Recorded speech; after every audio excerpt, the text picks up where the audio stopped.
Kembali jadi orang kapal, Ustaz. Iya, jadi orang kapal. Jadi saya ngambil peran tukang pompa. Iya. Karena kapal itu bocor rupanya.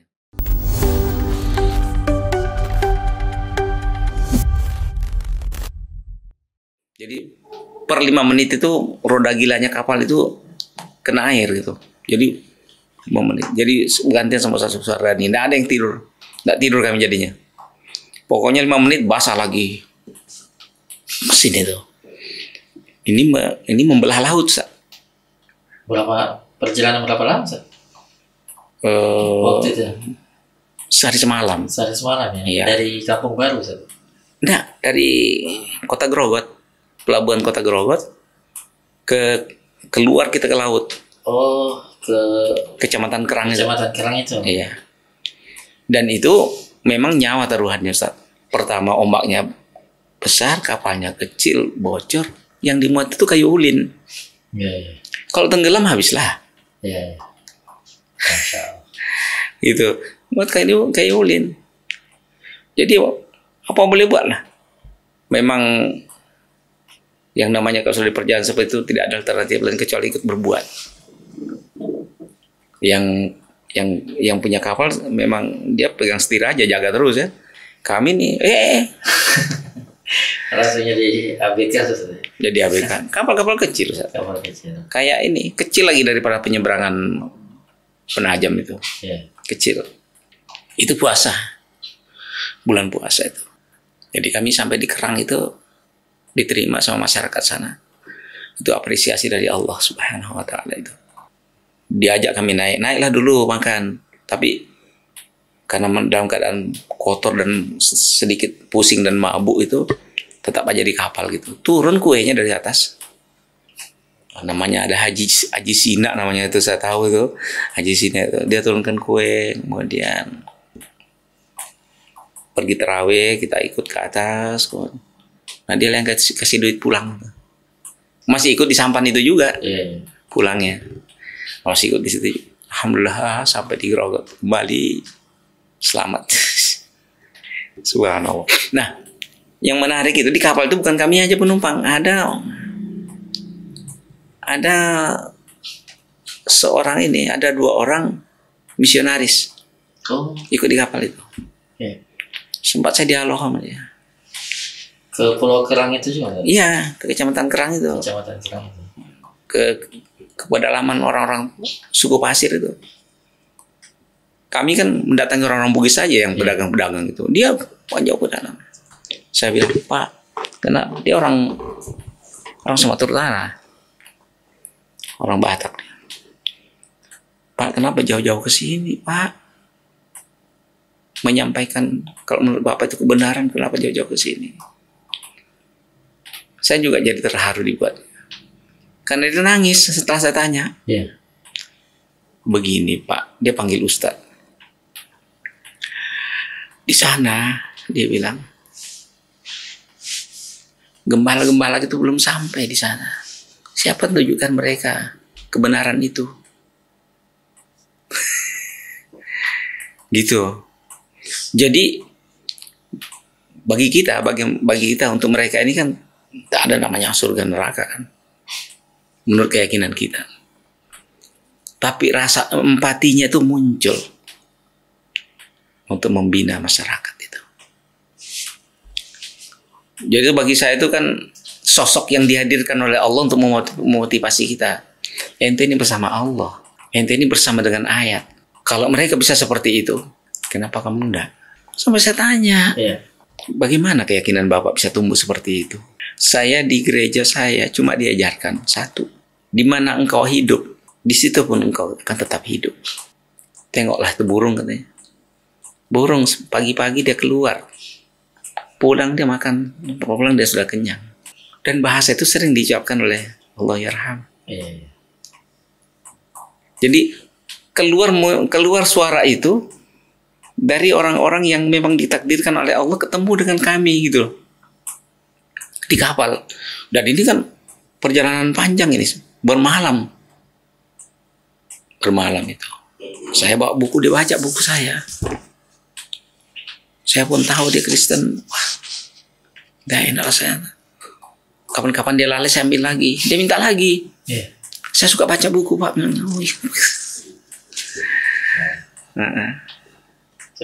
Luar biasa perjalanan dakwah saja.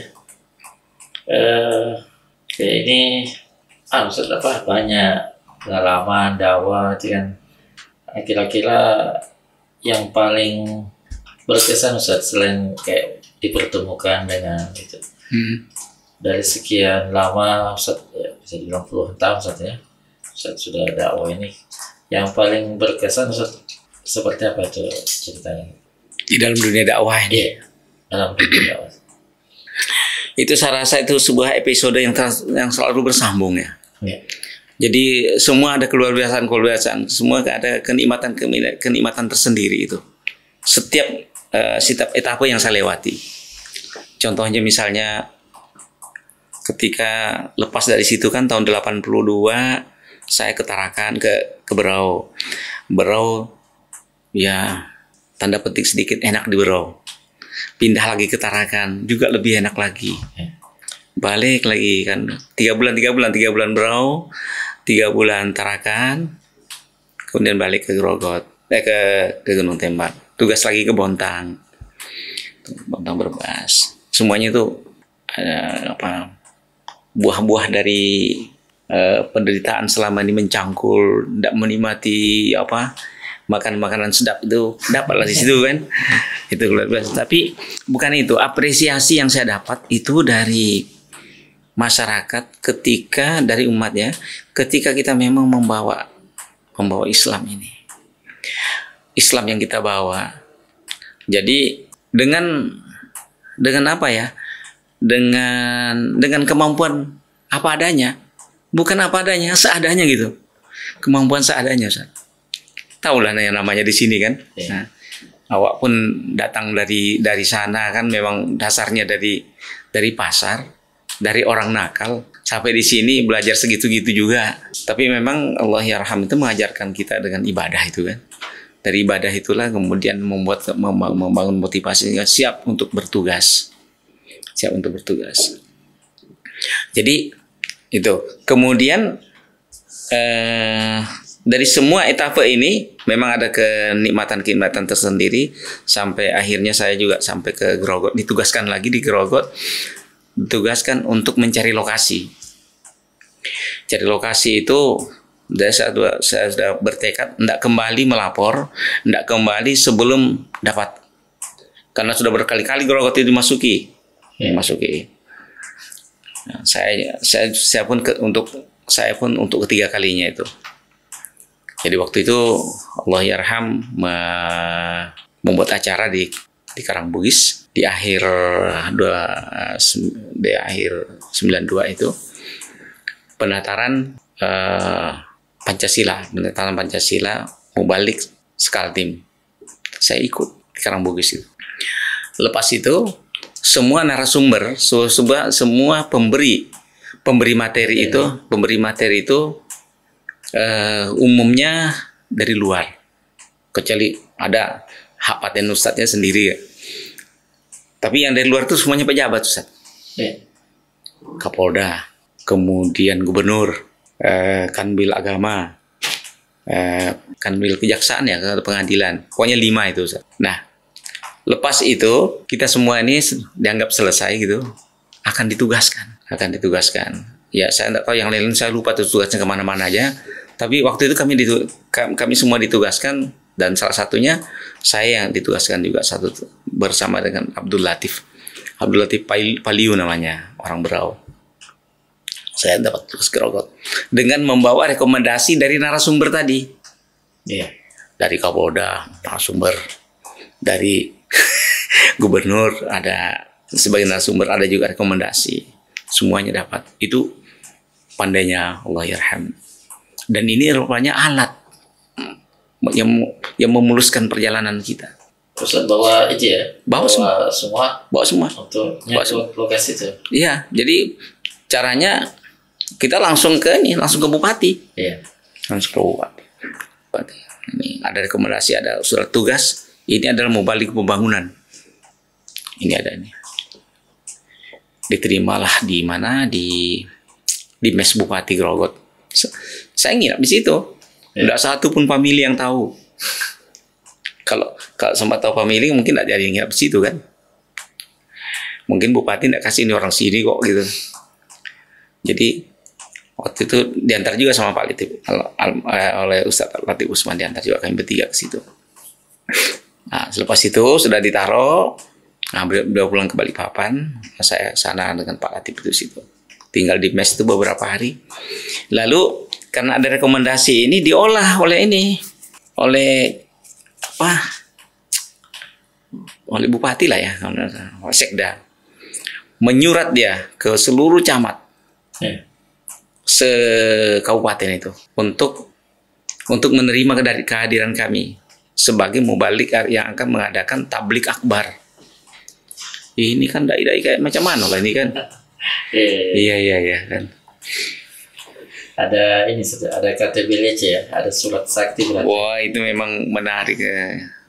Surat sakti itu. Jadi setiap kecamatan itu sudah terjadwal kami. Di fasilitasnya fasilitas camat, mobilnya mobil camat dia pakai dan selalu dampingi camat.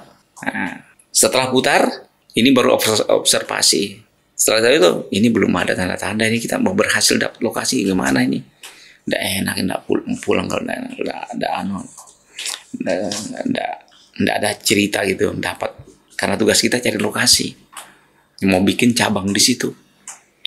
Jadi akhirnya kami berdua memutuskan untuk menetap di Kuaro. Nah, di Kuaro waktu itu khotbah hari Jumat kami singgah di situ, berkenalan dengan pemilik hotel Haji Isur namanya. Nah, berkenalan itu hanya kami difasilitasi di hotelnya tuh dari Kuaro itu untuk tinggal di situ. Jadi gratis orang Banjar itu. Jadi sebenarnya kalau mau sejarahnya Kuaro itu tidak lepas dari Haji Isur itu. Jangan sampai lepas itu.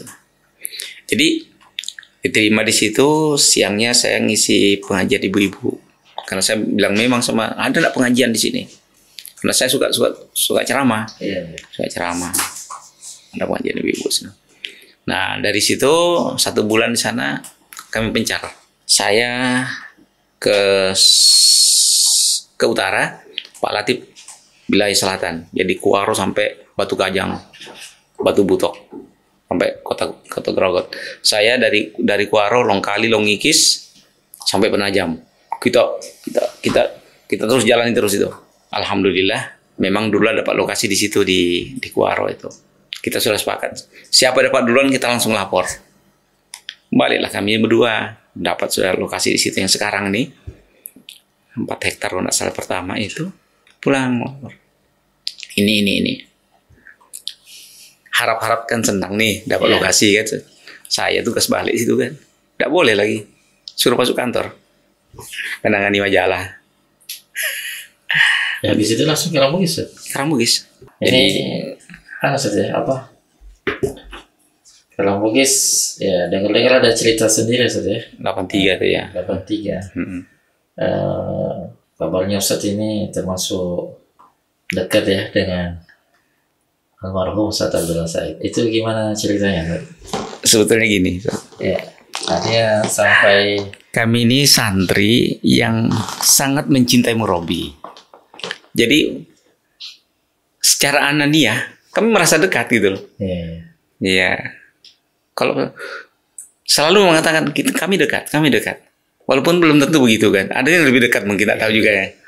Tapi yang enak itu kebersamaan beliau dengan kita ini. Dengan sebagai manusia biasa dengan segala ininya juga pernak-pernik kehidupan, pernak-pernik pergaulan. Canda-canda beliau itu selalu membekas gitu. Jadi di Karangbugis itu ya nakal-nakal kami juga ada sama dia itu kan. Marahnya juga ada, tapi senangnya juga kita ada. Kabarnya Ustaz ini ya, dapat tugas khusus ya, ngetik. Itu gimana ceritanya Ustaz? Ya nangani majalah itu kan gitu. Karena pertama saya itu suka menulis, membuat apa? Biar dulu waktu sama si santri di sini itu suka bikin puisi. Dan puisi itu biasanya kalau pas giliran ceramah itu menjadi materi saya gitu loh. Jadi setiap hari bisa saya menghasilkan 10 judul puisi setiap hari di sini. Saya tidak tahu juga ini di mana, pindah-pindah tugas sudah hilang tuh catatan saya semua. Tapi masih ada yang tersisa. Artinya dalam ingatan saya. Lalu mungkin Allah yarham melihat dari itu mungkin ya. Sekali waktu kami KMM lanjutan namanya diundang ke Pesanggerahan. Mungkin nama baru. Pesanggerahan itu sebelum guest house. Dulu namanya Pesanggerahan. Pesanggerahan itu sekarang sekitar Sekolah Putri itu. Situ tempat kediaman beliau. Tempat beliau bekerja lah. Kami diundang sana. Ada 10 orang. Disitulah mulai oleh beliau itu terlihat. Sekarang kamu duduk semuanya. Saya mau cerita, tapi cerita saya kau tulis. Ya. Kalian tulis. Cerita beliau tentang waktu itu, kalau tak salah saya, bagaimana seorang reformer itu muncul di dunia ini sebagai pembaharu Islam. Jamaluddin Al-Afghan. Bercerita dia tentang itu. Kemudian habis itu, nah ini tulislah. 2 hari kita ketemu lagi, kumpulkan tulisannya. Semua itu, Ustaz? Iya. Yang 10 orang tadi? Iya. Secara tidak langsung, dari situ, dari hasil karya kita itu terseleksi kita kan. Iya. Siapa yang bagus menulis. Itu tulisan tangan, Ustaz? Tulisan tangan. Jadi waktu itu 2 kali, Ustaz. 2 kali. Sekali itu 2 hari ketemu. Masuk tambah lagi, bikin lagi cerita baru lagi dia. Wah, kami minta fasilitas. Ustadz dari tempat di Gua Hiro-nya di Gedung Binjai itu. Kami ke situ, Ustadz, biar bisa konsentrasi. Silahkan. Kami lah bersepuluh ke situ. Nulis lagi itu. Nulis lagi. Oh, lepas itu sudah. Jadi apa namanya? Bagaimana beliau menilai tidak tahu, tapi ketika majalah ini dimulai dengan buletin itu, ya, yang 10 itu diambil 1, ya saya lah yang 1 diambil, yang 10 orang itu masuk ke tim redaksi. Tapi sebelumnya memang sini sudah muncul karena di sini dulu ada Susan, Ustaz. Apa itu? Mading. Oh. Mading Susan. Iya. Suara santri. Suara santri. Iya. Suara santri itu yang diasuh oleh Pak Latif. Kebetulan saya ditunjuk jadi pemretnya ceritanya. Kayak Pak Rofiq, apa semua teman-teman di situ. Jadi waktu itu memang format majalah dinding itu kayak majalah ini. Dia ada nama-nama artikelnya, nama-nama rubriknya, ada artikelnya, ada nama-nama rubrik. Ada berita macam-macam itu. Tidak sekedar menampilkan tata layoutnya, tidak. Tapi betul-betul menampilkan sebuah mutu gitu. Sebuah mutu informasi gitu. Bacaan. Lalu pimpinan juga jadi pembaca gitu loh. Yeah. Pembaca. Allah ya rahmat. Dia telusur itu mulai dari susunan redaksi, siapa-siapa penanggung jawabnya, diikuti semua sampai akhir. Nah, dia mengapresiasi itu. Kumpul lagi kita di masa ketiga. Ini teruskan perjuanganmu, dan suatu ketika kita nanti akan punya majalah sendiri. Majalah betulan, bukan majalah di dinding katanya. Majalah dalam bentuk buku memang. Apa yang tadi yang disebut majalah itu yang buletin atau memang sudah majalah Soleh itu lah?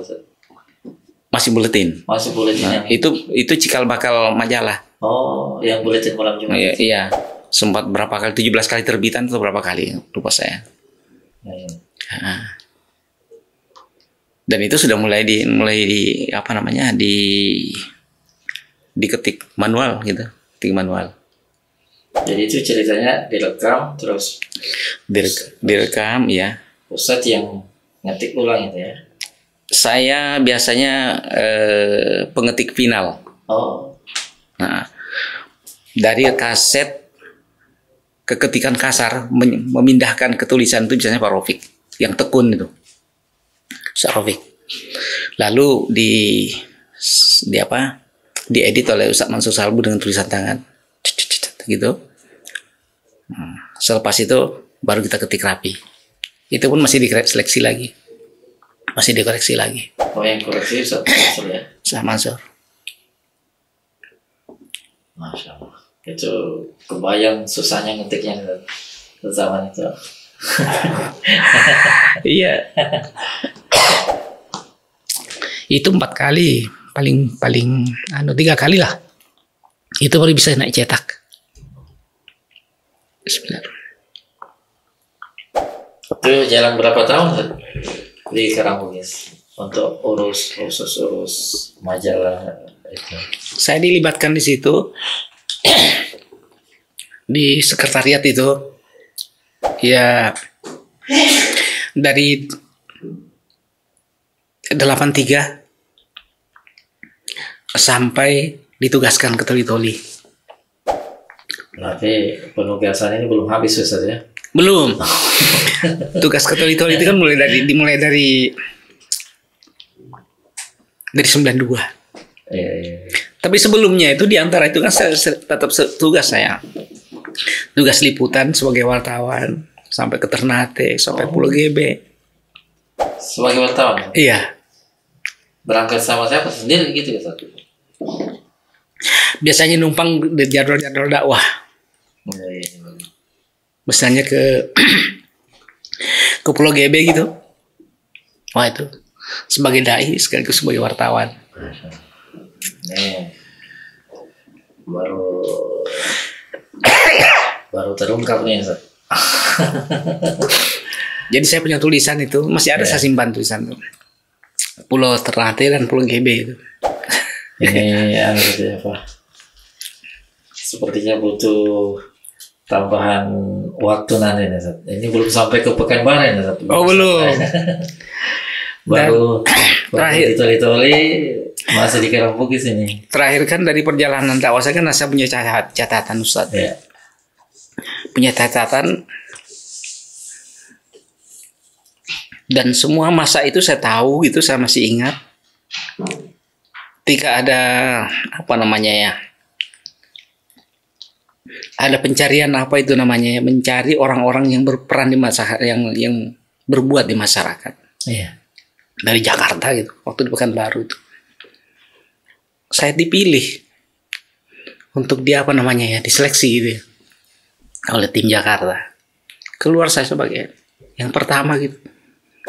Seleksi apa tuh? Pengabdi masyarakat. Oh.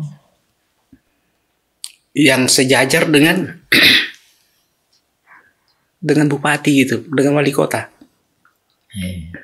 Jadi dapat penghargaan nasional, dapat penghargaan. Ngadain siapa? Presiden ini. Oh. Presiden SBY.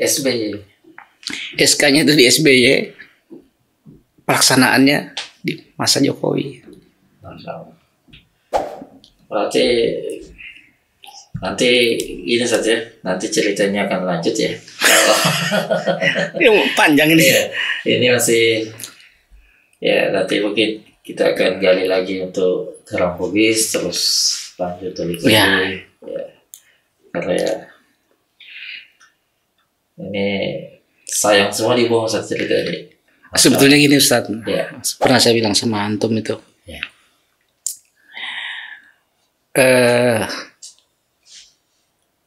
kepingin ketemu penulis.